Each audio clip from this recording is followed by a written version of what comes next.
everyone. Welcome to the Ocean Impact podcast. My name is Amelia Helt and I'll be one of your co-hosts for today. And we are stoked about this episode of the podcast.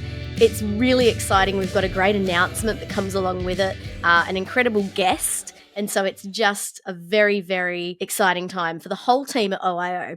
But before we dive into that, let me introduce to you my co-host. You know him, you love him, Tim Silverwood. Hi, Tim. Are you pretty pumped for this one? I'm so excited for this one. Obviously, we've just finished our Pitchfest 2021 podcast series, and now we're back with a quick little episode featuring a remarkable man from a phenomenal foundation that's going to empower OIO to do great things. It will indeed. And that guest is Dr. Tony Worby. He's the director of the Planet Portfolio and Flourishing Oceans Initiative at Minderoo Foundation. And along with having this amazing guest on, the episode is such a great listen on many, many parts of it, which just had me listening with bated breath. There's also a nice little announcement that comes along with that. And Tim, I don't know if you would perhaps like to do the honours? Yeah, sure. So we have already revealed the news recently over our socials and our blog, and obviously on Minderoo's site as well. But yeah, look, we've very excitedly announced a 3-year partnership with Minderoo Foundation to really help OIO scale our impact, to build our team, and to ultimately improve ocean health. Take us back to, 2.5, 3 years ago to, I guess, the foundation of Ocean Impact Organisation and you and Nick. The story sort of goes that way back a few years ago when Nick and I were spitballing how to build OIO, what it would look like and what would make it a success. And we used to use whiteboards and butcher's paper a lot. And on this, we had some key names of individuals and foundations that we figured would be that what we called a line of super credibility. If we could get that person involved in supporting our mission, then we're really on our way. And on that whiteboard way back in those early days was Minderoo Foundation. So you can only get a sense of just how proud it was for Nick, myself, and the entire OIO team to build this relationship with Minderoo Foundation and Dr. Tony Worby, and to obviously pitch in an opportunity to partner with us for a few years and to now have that announced. So it is a very exciting, but really a very proud day for OIO. Fantastic stuff. Yeah, this is really exciting. And again, our whole team is just ecstatic because this will allow us and empower us to double our original goal of accelerating 100 ocean impact startups and entrepreneurs in 5 years. So now we're targeting 200 startups and entrepreneurs supported and accelerated by 2027. And that to me is just a huge thing. But what an incredible goal for us to be able to expand to. Yeah, that's right. I mean, our mission really is so simple at OIO. It's to support and accelerate ocean impact businesses. And so we know they're out there. These startups and entrepreneurs exist, and increasingly they're coming to us because they realize that we are in a position to help support and accelerate them. So by building the team, by increasing our own capacity and capabilities, we can increase those initial targets. And remembering that is just sort of one of our key goals, is to support and accelerate 100 ocean impact startups. But really the big goals, the big, hairy, audacious goals, are to see $100 million of funding enter this ecosystem and to put Australia on the map as a world leader in nurturing and exporting these ocean solutions. And I love in our press release and the kinds of messaging that Tony brought into the conversation is that that's exactly what we agree with too. We want to see Australia, and it simply must be a powerhouse leader. So I love the work of Minderoo Foundation. They've been doing a huge amount. They basically support 11 different key areas across all sorts of issues: social, environmental, medical, etc. But when it comes to the Flourishing Oceans division, how good's their little mission statement? We exist to return the oceans to a flourishing state. If that doesn't get you excited as a big key mission statement, then I don't know what does, and it's so perfectly aligned to what OIO is here to do. That's it. And I mean, to hear Tony talk about it and the way it lights him up is just fantastic. Tony is a guy who has that unique ability to be able to talk about complex ideas very simply. and to be able to kind of get that information to us on the ground that maybe, don't know the academic side of it all. So this was a fascinating chat. I loved him talking about his time, which was, I say his time as 20 years or something in Antarctica doing research, but just fantastic and fascinating things. And this is someone who has seen the changes happen. And as he said, not actually firsthand. He kind of said, like, if you go there, you're not necessarily seeing the impact of the ocean warming by like looking at the ice, but he said we can tell from satellite imagery and other research that it's happening and it's causing quite devastating effects. So, but with that message, there's also a lot of hope, and that's another thing he's fantastic at, which is kind of saying, I don't want to make everyone feel like it's hopeless. And these are the things we can do and the things we must do to return the oceans to a flourishing state. Another good call out probably, and a nice little segue to say to any of those ocean impact startups out there that if you are working on a solution that positively impacts planet ocean, we highly encourage you to check out Pitchfest, and you can sign up to that at ocean-impact.org/Pitchfest 2022. And the other thing is that if you're someone that is just interested in the ocean, if you love it and you want to help protect it and you want to know the incredible work that's going on, then also, check out Minderoo's website, which is a fantastic resource. And their social media also is wonderful and really kind of dives into all that great work they're doing. And as someone that's from Perth, from Western Australia, I'm very proud to say that we've seen great, obviously, work from Minderoo in the deep ocean research and the lab or research centre that they have in Exmouth for the Ningaloo Reef. So really cool stuff that kind of gets me feeling, I guess, slightly nerdy, but just really excited about the future of the ocean. Yeah, and I just love that Minderoo Foundation, we talk about our own big, hairy, audacious goals. You just got to look at some of the big, meaty projects that Minderoo take on, like the global fishing watch that they're doing at the moment, trying to find out, what stocks are overfished and what's going to be required to actually enable sustainable harvesting of fish stocks from the ocean into the future. Global plastic watch, trying to figure out who are the biggest producers of plastic out there in the world and what could be done to try and stem the amount of petroleum being extracted from the earth to make plastic, which ultimately mostly ends up as being single-use items, which end up leaking into the environment and to the oceans, and trying to identify hotspots for illegal dumping and poorly managed waste reserves around the planet. So they certainly don't mind, doing some great things close to shore, like you mentioned with the Exmouth Research Lab, but they certainly don't mind tackling the big global challenges as well, like they've done with human slavery and other areas as well. So amazing foundation that we're stoked to be working with, and it's nice to sort of commence this relationship with a sit-down chat with Tony Worby, who really gives us an insight into what the Oceans Division is working on. Yeah, so everyone, take a listen. Let us know what you thought. As always, we love to know your feedback on these episodes. And a huge thank you to Tony and to the whole team at Minderoo, and from all of us and our team at OIO. We are just thrilled to be able to work with you guys and team up for a much bigger impact. So let's return the oceans to a flourishing state. And we all agree with that. Thanks, everyone. I'm thrilled to have on the Ocean Impact podcast today Tony Worby, who is the Director of the Planet Portfolio and the Director of Flourishing Oceans at Minderoo Foundation. Thanks for coming on the show, Tony. Thanks, Tim. Awesome to be here. Now, that is quite a job title. I'm going to put it over to you now to just tell the listeners a little bit about what this job that you have entails. Well, I arrived at Minderoo a couple of years ago to lead the Flourishing Oceans program. So the Director of Flourishing Oceans is the role that I have leading that program, and we have the bold ambition of returning the oceans to a flourishing state by 2030, and that's going to be most of what we talk about today, I expect.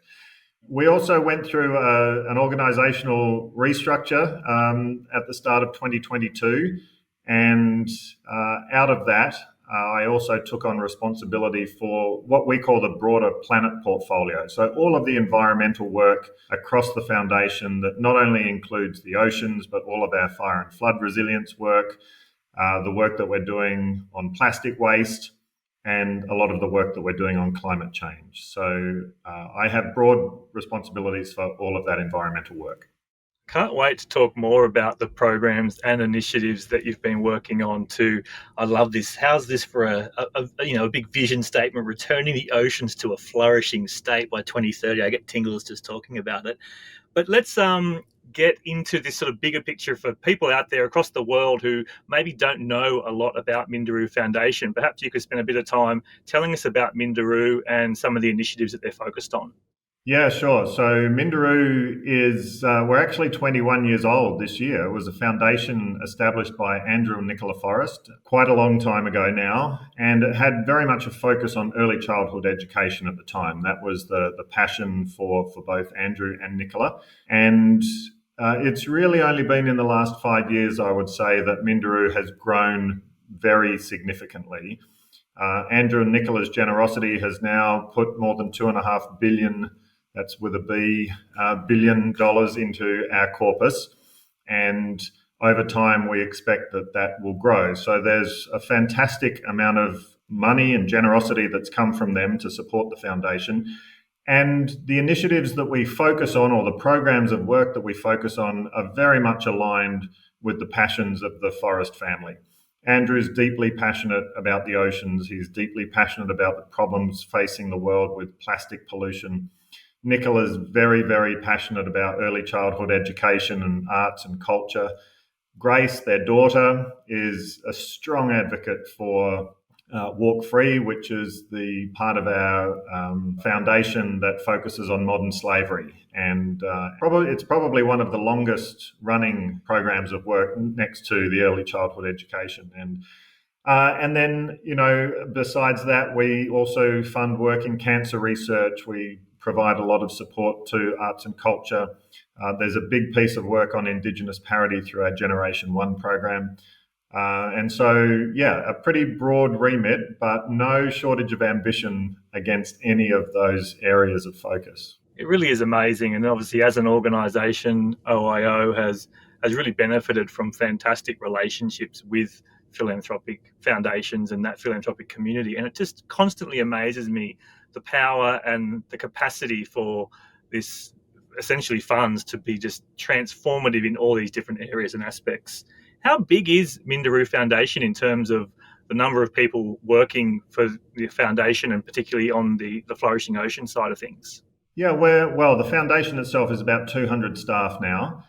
So getting, pretty large in terms of the number of people who are focused on those priorities that I talked about.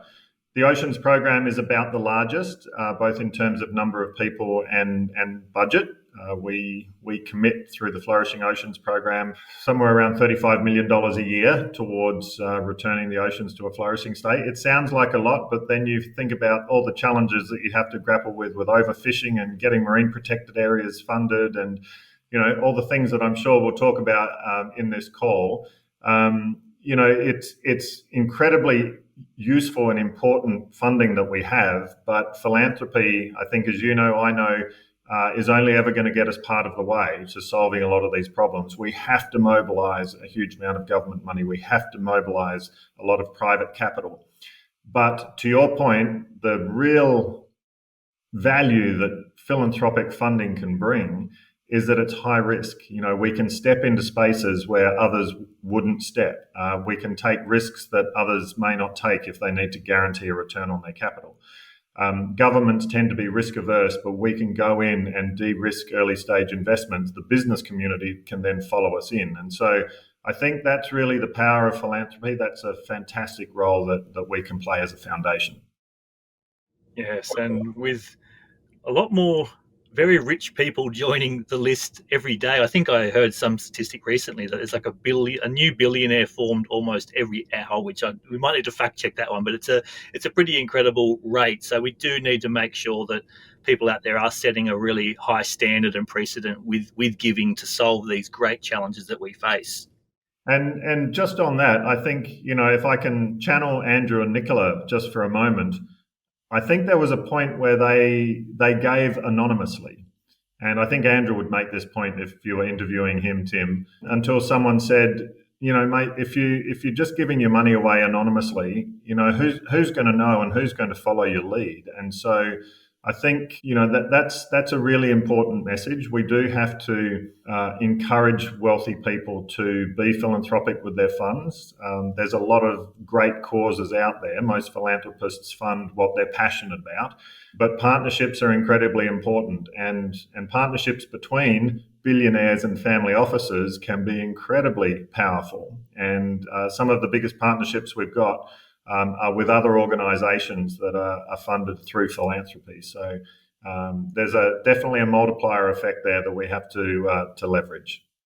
I want to ask this question around whether you ever sort of forecasted that this would be the type of role that you would be performing at this stage of your career, but maybe you can tie that into my next question, which is a bit of a deep dive into your career. It's very distinguished and really diverse, but really mostly governed around oceans and climate. So spend a bit of time, Tony, just telling us a little bit about your journey, which has ultimately led to you holding these very powerful roles right now. Well, I've always been passionate about the oceans, Tim. As a kid, I was a swimmer, a sailor. I was hopeless with anything round, so my hand-eye coordination, or lack of it, kind of led me to sailing, rowing, swimming, anything that was involved in the water. And I studied oceanography at Flinders Uni as my undergraduate degree. And when I was interested in doing honours, I knew I didn't want to do coastal estuarine kind of work. I wanted to do deep blue water oceanography, and I was very interested in Antarctica. So I packed my bags from Adelaide and headed to Tassie and joined what was then the Institute of Antarctic and Southern Ocean Studies. The short story is I stayed on, got my PhD, and somewhere in there also my dream job with the glaciology program at the Antarctic Division was advertised, and I spent 21 years, I think, with the Australian Antarctic Program, which is where the vast majority of my scientific and research career was undertaken.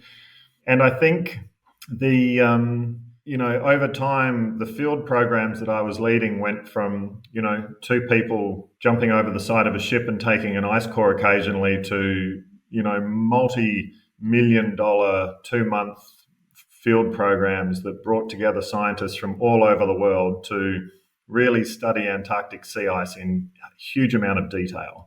And on those voyages, I was chief scientist and voyage leader, and I loved it. I loved the responsibility of pulling those programs together. I loved the responsibility of managing the people and the programs on board the voyage and being the interface between the scientists and the ship's crew and the captain and head office. And I just got a taste for managing people and programs. And really that kick-started my management career, which, over time you take progressively bigger steps, working for bigger and bigger organizations. And the job before this one was obviously Director of Oceans and Atmosphere at CSIRO, which was probably a role that I never would have aspired to as a much younger scientist, but loved it. And then the opportunity, I got to know Andrew Forrest while he was doing his PhD in marine science, and he would call me occasionally and we'd talk science, and he'd ask me questions, or he'd be looking for a tip on something, or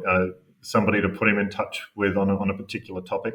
And then one day it was a job offer, Tim, and the offer seemed too good to be true, and I have absolutely no regrets in accepting it and taking this leap into a completely different sector for, I'm not washed up yet, but probably the last big hurrah of my career. Would you mind taking us back down to Antarctica, a place where you have so much knowledge and experience? At 21 years you mentioned there, and when was the last time you were down there, and what sort of changes have occurred in that region from your earliest visits to now in 2022? So Antarctica is one of the most amazing places you can ever visit. I don't think it matters how many times you go down. I did 17 trips over 21 years, and being away from home became increasingly challenging, but being in Antarctica didn't. It was never a challenge to be in Antarctica. It was just the most amazing place to visit. The light is amazing, the wildlife, the scenery, the quiet,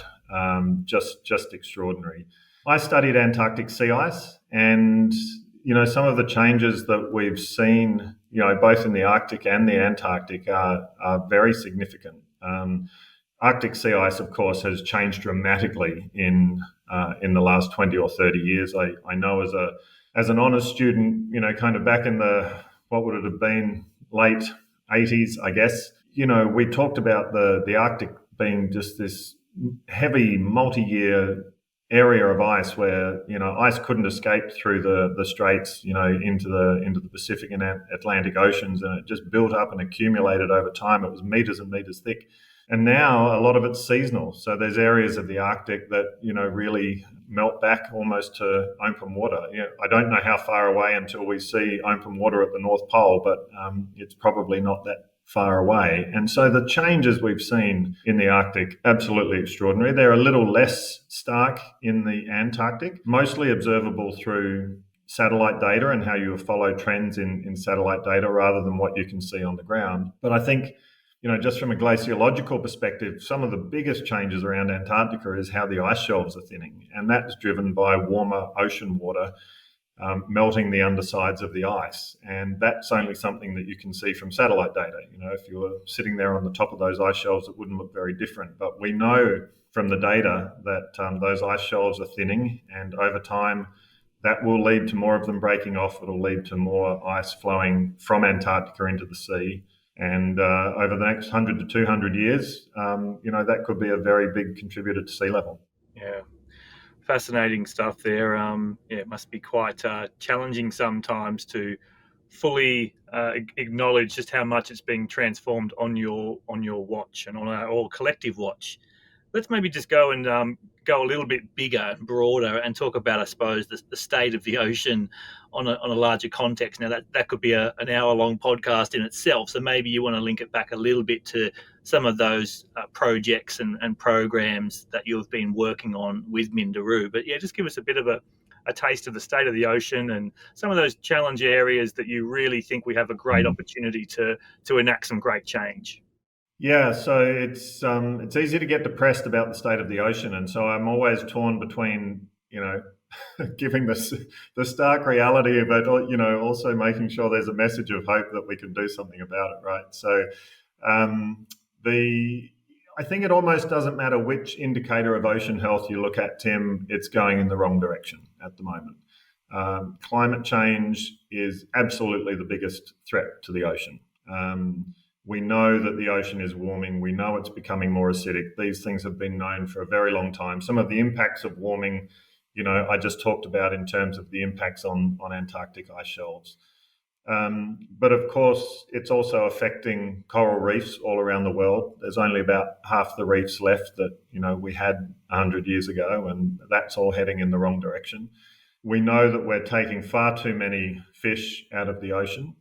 Most of the big fish are gone. A lot of people don't realize that we've just decimated the big fish that sit at the top of the ecosystems that are essential for healthy ecosystems, just like coral reefs are essential for healthy ecosystems. And so many of the other fish that we eat are also overfished. Minderoo published a global fishing index a bit over a year ago. And, the really clear message that came out of that is that no country is doing enough to end overfishing. And we need to get rid of the subsidies that, facilitate fishing on the high seas because it's not economic without those subsidies. We need to put much better management practices in place. And we know that when there are better management practices in place, seafood can be sustainably harvested. So, we know what we need to do to address these problems. We've just got to get past the short-term view and the greed and the corruption that drives a lot of bad practices. And then, we've got all the issues with plastic as well. That's just a massive problem. We know that plastic pollution is having a devastating impact on wildlife in the oceans. We know that virgin production of plastic is increasing, a few percent every year on year. And much of it leaks into the environment because we don't place a value on an empty plastic bottle.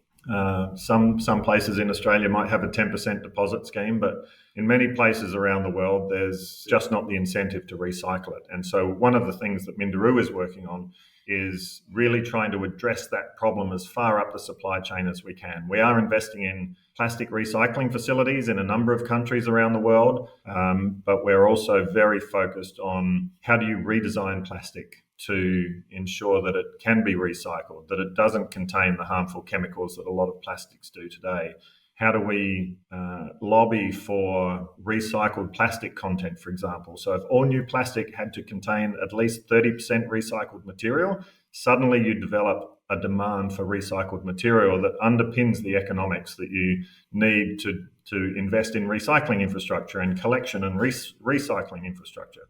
So I think, what we have to do is take a really systems-based approach to all of these problems. You can't just fix one little thing because you might break something else. You've got to take a systems approach, whether it's fishing, overfishing, whether it's, the issue around plastics. You've got to look at the whole supply chain. And I think that's where, there's so much exciting opportunity. And probably to skip ahead in the interview a little bit, that's why we're so excited about, partnering with Ocean Impact Organisation, because some of the solutions that will help solve these problems will come from investments in tech.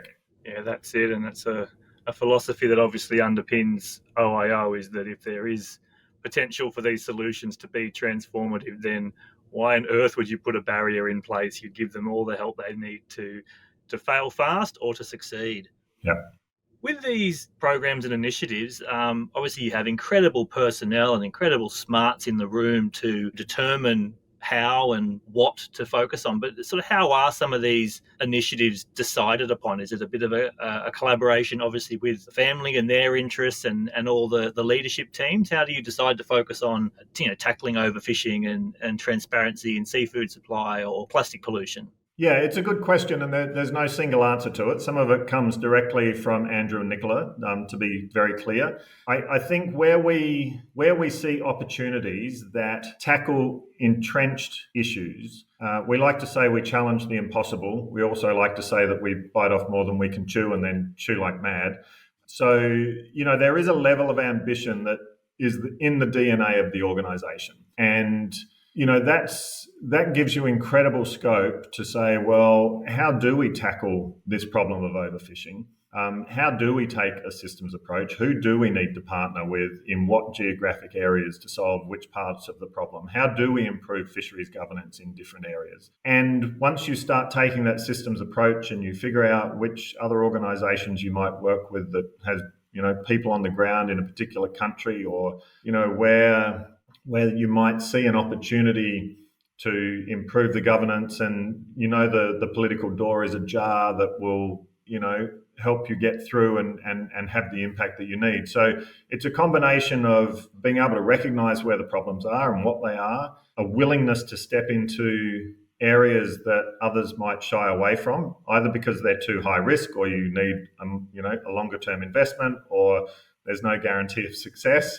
Andrew is very fond of saying to everyone in Minderoo, you fail your way to the top of this organisation. And so it's nice to work in an environment where risk is encouraged, and where, as long as you've got a backup plan, your kind of crazy plan A will get some support. So it's it really is about focusing on some of the biggest issues and knowing that we can be there for the long term, I guess, is another thing that we, I think, as a philanthropic organisation, have to our advantage. So exciting. I'm just so pumped, I guess, about what OIO can achieve through the support of this partnership over the next few years. But just also, I think, just knowing what I've seen in the impact that's been made by Minderoo in recent years, and knowing it's really only going to be accelerating. So it's just an exciting time.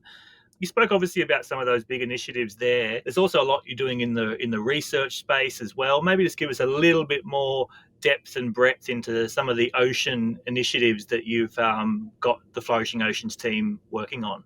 Yeah, so I've talked a fair bit about fisheries. We have a great fisheries research team that's, we'll republish our global fishing index every 3 years, and we'll improve the methodology over time, and we'll improve the way we collect data. And, the goal is to measure progress against SDG 14.4, which is to end overfishing by 2030 over time. We're also putting a huge amount of effort into environmental DNA. So one of our mountaintops is how do we revolutionize the way that we observe the ocean? And, that needs to happen through the use of autonomous systems, autonomous vehicles, better sensing technology, remote sensing, and we believe environmental DNA as well. So, the great promise of oceanomics work is that you won't have to go out and drag a net through the ocean to figure out what's there. You can actually, get a bucket of water and filter it and sequence the DNA that you collect from it, and then against the reference libraries that we're also building up with our partners, you'll be able to recognize what's in the ocean from that environmental DNA. So there's a long way to go in developing that technology, but we've already made some great advances in being able to filter and sequence at sea. We've tested instruments that were designed to be used on a lab bench on a rolling ship. We know that we've got some fantastic tech partners that we're working with in that space, and later this year we'll open our big partnership with University of Western Australia. So there's basically a $40 million effort going into this use of environmental DNA for marine observing. That links very closely to all of the work we're doing on marine protected areas. So we have a big global partnership with Conservation International and Pew and others to really improve or to grow the area of the ocean that's covered by marine protection by 18 million square kilometres by 2025. So we've got a huge pipeline of target areas all around the world that we're focused on. We're also investing in a big deep sea research centre, also with the University of Western Australia.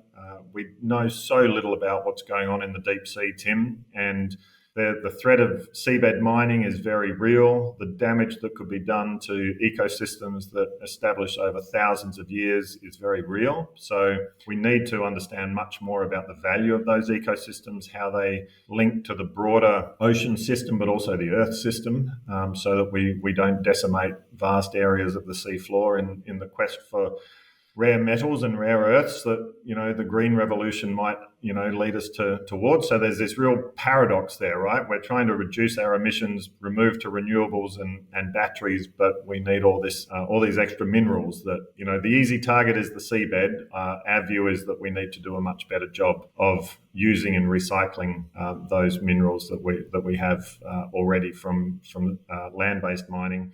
And what else have we got? There's other big pieces of work that we're doing in plastics. I mentioned that briefly before, really trying to understand through clinical research the impact of the chemicals and the nanoparticles of plastics on long-term human health. And that's pretty scary stuff, actually. If you look at fertility rates globally, they're plummeting. If you look at the rates of a lot of childhood diseases like ADHD and other diseases, then there's a real question to be answered around the role that chemical exposure is having and the plastics and chemicals, even if they're just in microparticles that are leaching into your blood, because we all have microparticles of plastic in our blood.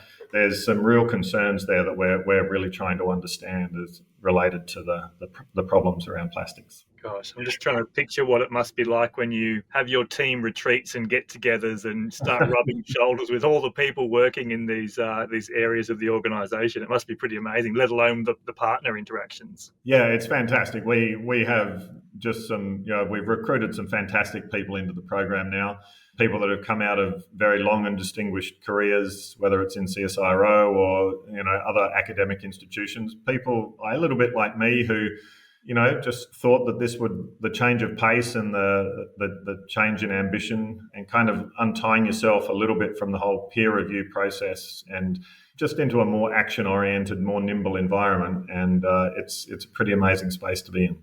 Where does that leave you, I suppose, if you give a bit of a snapshot or a synopsis of Australia's sort of current state and the role we're performing? I mean, does it sort of make you look at some of those systems that are really in place to make sure we're on top of these problems and you sort of look and go, gee, like there's a really different way that you could be doing this if you just think outside the box? I mean, do you have a bit of a perspective on Australia's current state of play in addressing these big challenges? Yeah, it's patchy, I would say. I mean, we've obviously been stuck in the climate wars for a decade, so there's an awful lot of great climate science that could have, informed much better policies, over a decade ago. So, there's a lot of fantastic science being done, but as we all know, it's naive to think that it's only science that informs the government of the day on policy. So the politics has been frustrating. I think there's so much good research being done around Australia as well. Organisations like AIMS and the universities and CSIRO all doing great work, all working with industry partners,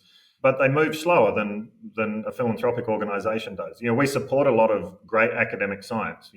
Don't get me wrong, we've invested in fantastic laboratories up in Exmouth, and we run an expression of interest process for people to come up and work on Ningaloo Reef and the Exmouth Gulf. And that's all intended to support, high impact, strategic, peer-reviewed research that we still put a very high value on. But we also want it to be research that, the relevant government agency up there has said that they would benefit from in terms of EPA legislation or management of the reef or working with traditional owners on particular projects, or how we might restore damaged parts of the reef where there's actually political support to do that.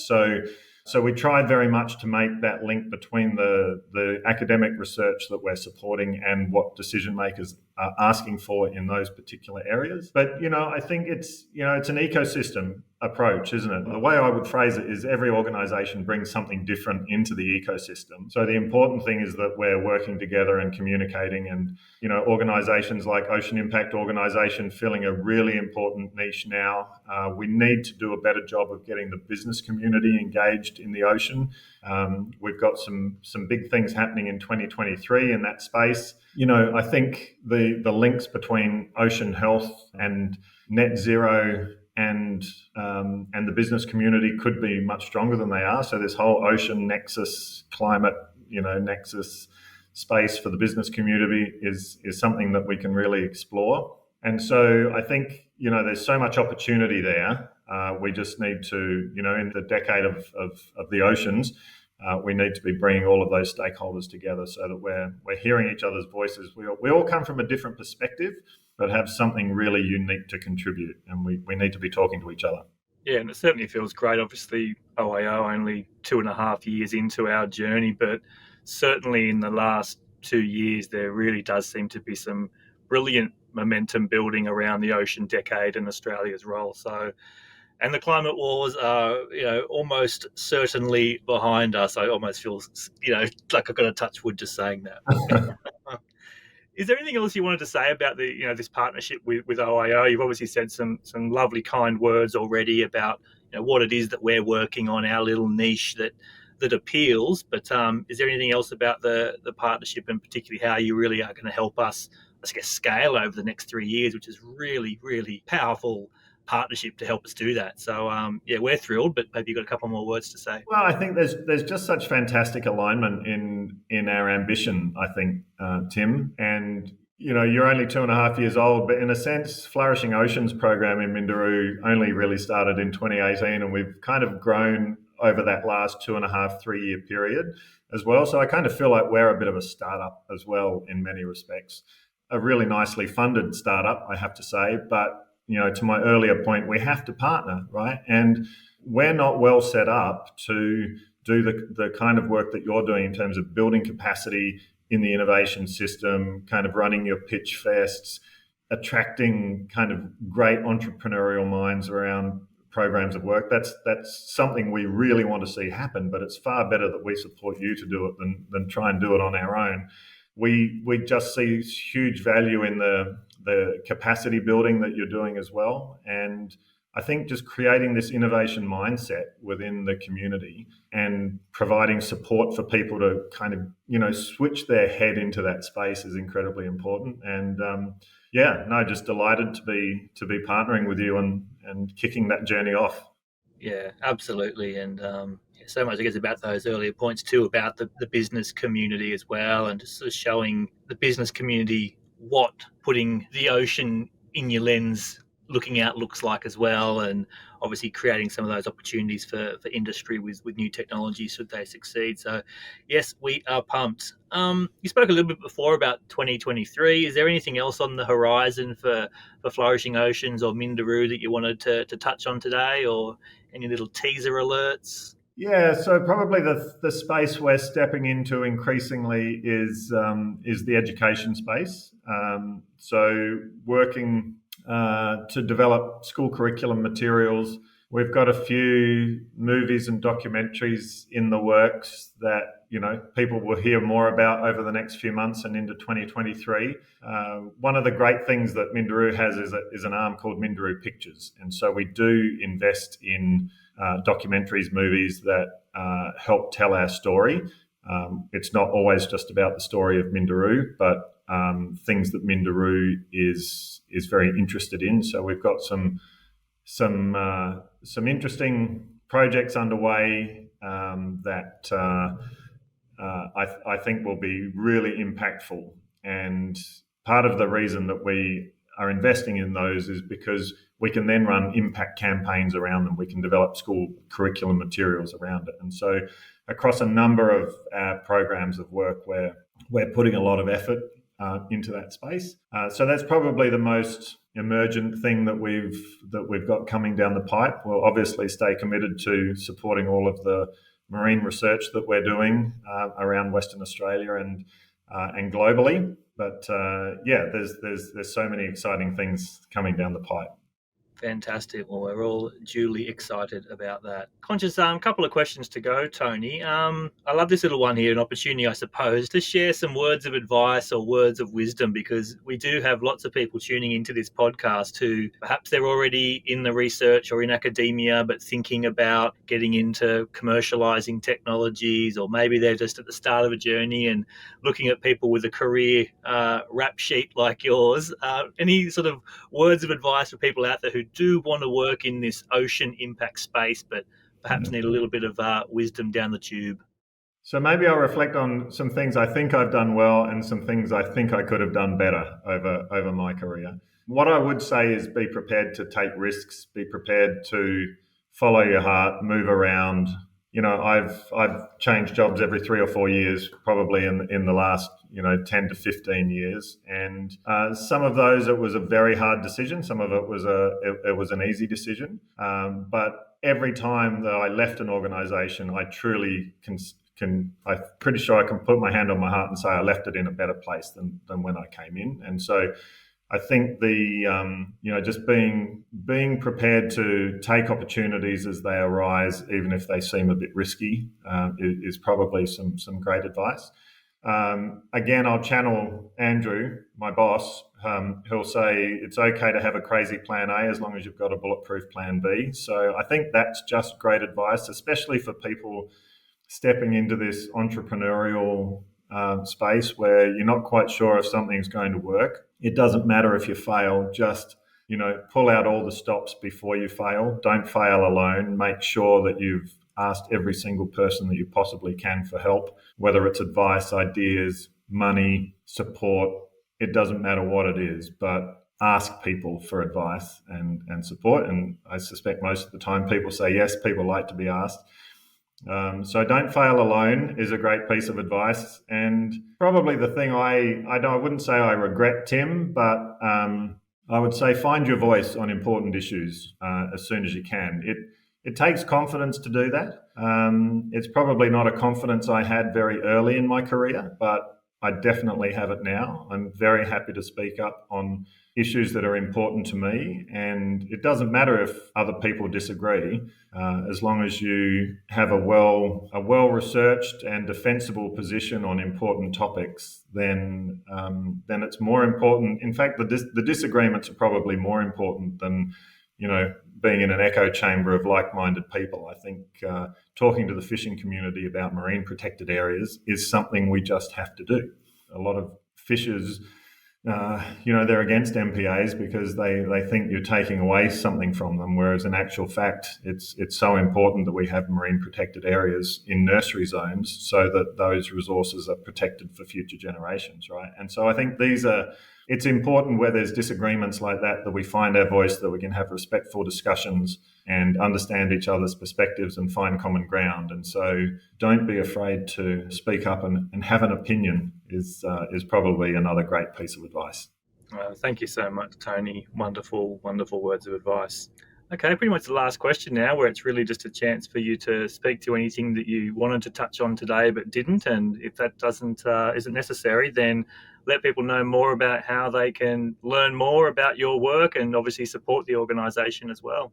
Yeah, so I just want to say thanks, Tim, to you and Nick, not only for this opportunity and for the partnership opportunity, but for really deciding to start Ocean Impact Organisation in the first place. I think you both identified a niche in the market and you stepped into it. And, huge thanks to you both for doing that. I think, there's lots of information on the website about Minderoo. We're going to grow over time.